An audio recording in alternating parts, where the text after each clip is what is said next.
19 തീയതി 2500 രൂപയായിരിക്കും പെൻഷൻ എന്നാണ് അറിയിപ്പ് വന്നിരിക്കുന്നത്. 19 തീയതിയാണ് ബഡ്ജറ്റ് വരുന്നത്.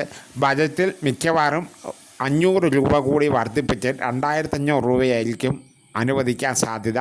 മിക്കവാറും വീട്ടമ്മ പെൻഷനും കൂടെ കൂട്ടി നമുക്ക് മൊത്തം 5500 രൂപയോടും ലഭിക്കുവാനാണ് സാധ്യത. വീട്ടമ്മ പെൻഷൻ 2 മാസത്തെ കുടിശ്ശികയുണ്ട്. ഈ മാസത്തെയും കൂടെ കൂട്ടി ചിലപ്പോൾ മൈസൂൺ മഴക്കാലം നിൽക്കുന്നതിന് ആൾക്കാരുടെ ബുദ്ധിമുട്ടുകളും അറിയാവുന്ന സർക്കാരാണല്ലോ വന്നിരിക്കുന്നത്. അതിൻ്റെ അടിസ്ഥാനത്തിൽ ചിലപ്പോൾ 5500 രൂപയായിരിക്കും എല്ലാവരുടെയും കൈകളിലേക്ക് എത്താൻ പോകുന്നത്. ഏതായാലും എല്ലാവരുടെയും വിഷമതകൾ മനസ്സിലാക്കി ഈ സർക്കാർ ചെയ്യുമെന്നുള്ള പ്രതീക്ഷയാണ് എല്ലാവർക്കുമുള്ളത്. അതിൻ്റെ ഇടയിൽ പനിയും എല്ലാം ആയി ആൾക്കാർ ബുദ്ധിമുട്ടുന്ന ഈ സാഹചര്യത്തിൽ മൊത്തം 5500 രൂപ വരെ ആൾക്കാരുടെ അക്കൗണ്ടിലേക്കും സംഘങ്ങളിലൂടെയും കൈകളിലേക്കും എത്തുവാനാണ് സാധ്യത കൂടുതൽ. ഇന്നത്തെ ഫിഫ വേൾഡ് കപ്പ് മത്സരത്തിൻ്റെ വിവരങ്ങൾ: മൊറോക്കോയും ജർമ്മനിയും തമ്മിലാണ് ഇന്നത്തെ മത്സരം.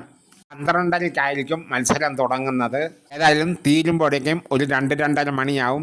ഇന്ന് ഹോൾ അടിച്ചാൽ അതിൻ്റെ സബ്സിഡിയും നമ്മുടെ പ്ലേക്കിലൂടെ നമ്മളിലേക്ക് ലഭിക്കുന്നതായിരിക്കും. അതുമായി ബന്ധപ്പെട്ട ഒരു വീഡിയോ ഞാൻ ഇട്ടിട്ടുണ്ട്. കാണാത്തവർ ആ വീഡിയോയും കാണുക. ആ വീഡിയോയുടെ ലിങ്ക് കമൻറ്റിൽ പിൻ ചെയ്തേക്കാം. നിങ്ങൾക്കത് കാണാൻ സാധിക്കും. അപ്പോൾ ഇന്നത്തെ വീഡിയോ ഇത്ര മാത്രമേ ഉള്ളൂ.